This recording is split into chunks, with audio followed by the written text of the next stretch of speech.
I know you're a bit jealous of this, and I think many people listening might be jealous. I've watched all of the episodes of Full Swing, the new Netflix documentary. I am jealous of...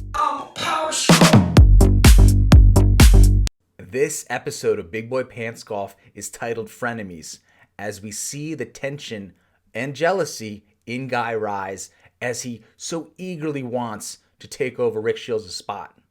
He's waiting, he's watching, and he's ready to pounce. But Frenemies also applies to the opening episode of Netflix's new series Full Swing.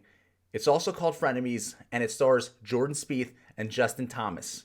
I am old enough to recall the origin of this term frenemies, and it started in the TV show Sex and the City, a story about women, for women. I consider it like the original Real Housewives of Manhattan. So there is some precedent for this cattiness, and apparently Netflix wants to bring this cattiness to golf. I've gone through the reviews, including Rick Shields' review, and let's see together if this Netflix series is going to be a hit or a flop. Please keep 1A in mind in relation to the definition of vermin. Small, common, harmful, or objectionable animals such as lice or fleas that are difficult to control. What do you class people as who've not seen it yet? Vermin.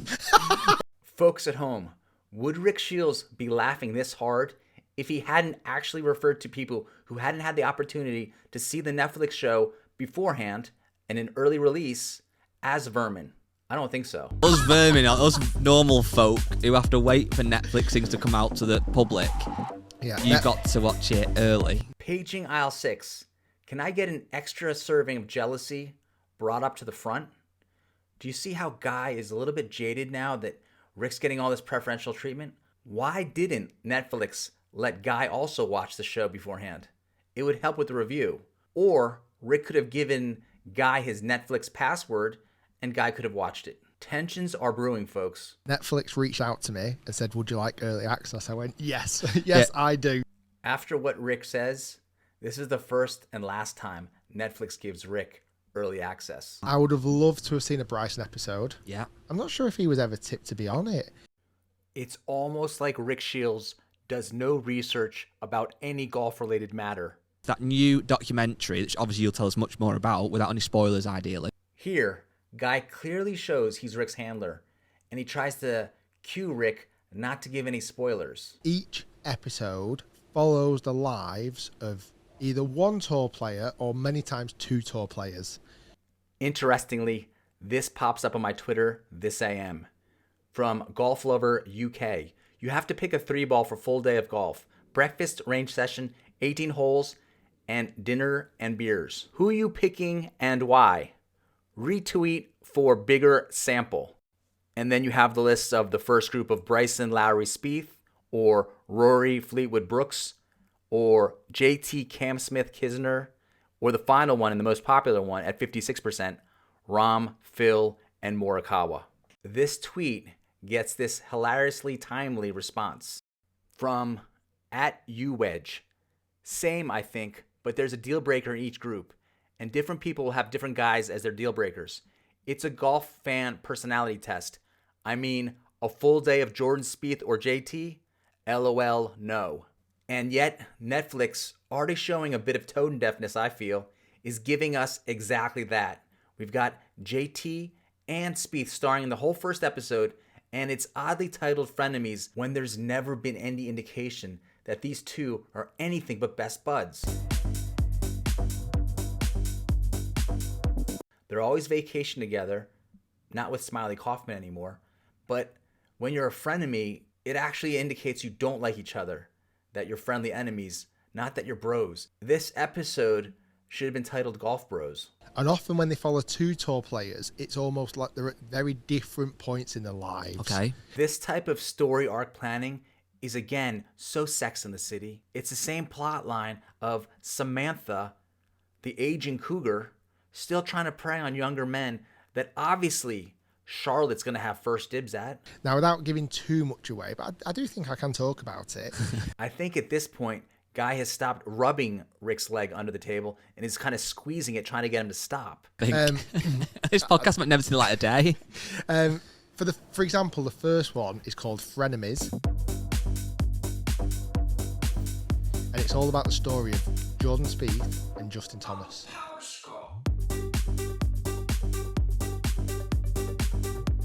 Nice. That was a really interesting because they're like competitors, but they're mates.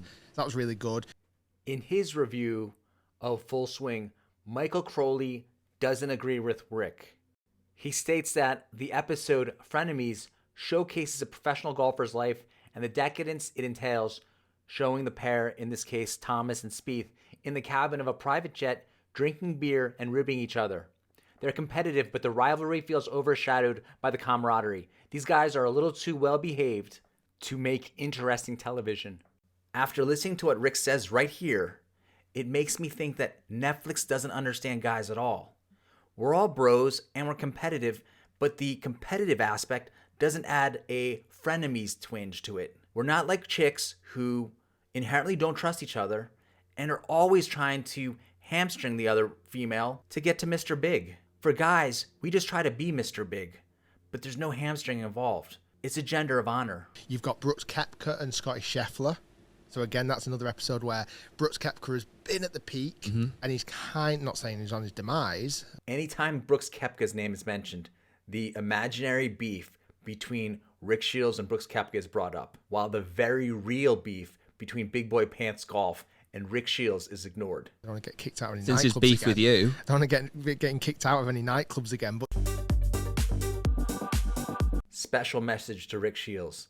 Neither Big Boy Pants Golf nor high blood pressure should be ignored, as they're both silent killers with great putting touch. yeah, he's obviously won 4 majors and then kind of like struggling a little bit. Brooks Koepka is only 32 years old. He's a year younger than Rory McIlroy, and for some reason we think of Rory as this spring chicken, while Brooks Koepka is this broken down middle-aged man.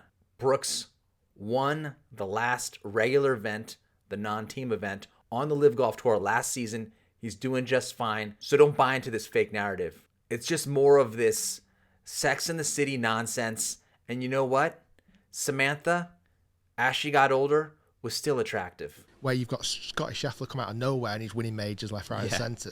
Can I get a fact checked on aisle 7? Yes, Scotty Scheffler has only one major, just the Masters. That's it so far. So it's really, really interesting. I watched it also with my wife. Before or after she made you watch reruns of Sex in the City? Did she watch them all with you? Not all of them. Hopefully she missed the first episode with Spieth and Thomas, which I'm sure is a real snooze fest. I wanted to get her perspective of someone who really, truth be told, isn't into golf at all. This raises potentially the biggest issue related to Netflix's show. Will it bring new people into the sport, or is it more for the guy who watches the John Deere Classic anyway and will watch anything golf related? I know the Formula One show, Drive to Survive, or whatever it was called, possibly brought in a lot of new fans to the sport of F1. Will this Netflix show bring in new fans to the sport of golf? Did it change her perception? I worry it didn't change her perception of golf as a sport. Kind of crazy that the #1 golf YouTuber, Rick Shields, with over 2.4 million subscribers, can't get his wife to be interested in golf. Okay. I don't think now watching it's going to bring that many new people into the world of golf. Ouch. That's not what the PGA Tour or Netflix wanted to hear. They want this to obviously bring in the masses to play golf, or at least be interested in the sport of golf in general. So now watch as Guy, the handler of Rick, tries to coax a different answer out of him. I don't think now watching it's going to bring that many new people into the world of golf. Right. Okay. Right now, but it really connects you to the people that they feature. Yeah. I'm pretty sure the PGA Tour's goal wasn't to create a connection between the viewers and these particular players, especially considering that half of them have gone to the Live Golf Tour. If you do start to get behind a Scotty Scheffler or Brooks or whoever it might be, that may then give you the incentive to watch through the tournaments that they're playing in. You might have a bit of a favourite. Guy, master spinner Charnock. Possibly, yeah. You're probably right with that, actually. Yeah. Rick's starting to get the point that he said the wrong thing, and he shows just a little bit of fear of Guy. Did you notice that little bit of like, oh, you're probably right. Because, for example, I know your wife started watching Drive to Survive, She loved it.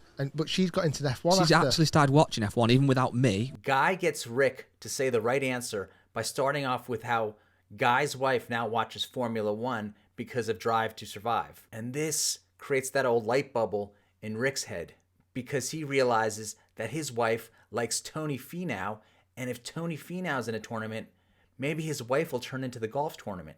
So the personal story interest will now turn into an interest in golf in general. Because she's now got she has got a favourite. They really touch on Liv. Like in that a is- negative way, or do you see positives as well? Here, Guy is trying to prompt Rick into saying negative things about the Live Golf Tour. I think you get a much more candid, honest opinion of why they moved to Liv. Money, Yeah, time. yeah. First, who doesn't consider the money and time aspect when they change jobs or positions or sports teams? Second of all, it's strange to me that Netflix is basically handed the sports story of the year, this whole new Live Golf Tour, and instead they focus on these bland issues with bland guys like Scheffler, Finau, Thomas, and Spieth. This should have been a home run. If you're a golfer, there's a good chance you're going to watch it. The problem with Full Swing among golf nuts, or shall we say perceived problem, is that the show doesn't cater to them. Like the iterations following Formula One and professional tennis before it, the show is created for the beginner fan. Those who already watch a tremendous amount of golf, the theory goes, won't have all that much to learn from watching a show documenting the golf they saw months ago. This should be the Netflix series of the year, and from the reviews I'm reading, not so much. If you look at this review, for example, it ends up falling a bit flat as, again, there isn't a lot on offer for people who follow golf on a weekly, if not daily basis, though admittedly watching the live discussions with the benefit of hindsight and knowing what we know now does add an extra layer of deliciousness to the experience. You can see that the Netflix series was designed to bring in new viewers to golf in general. And that's why you have things like birdie and par and their definitions popping up on screen, which just shows you this isn't meant for the golf enthusiast. It's some kind of mish-mash mush meant for the general population, and it won't end up inspiring many. And in all likelihood, when you try to appeal to everybody, you end up appealing to nobody. I would have loved a Tiger episode. Oh, that would be.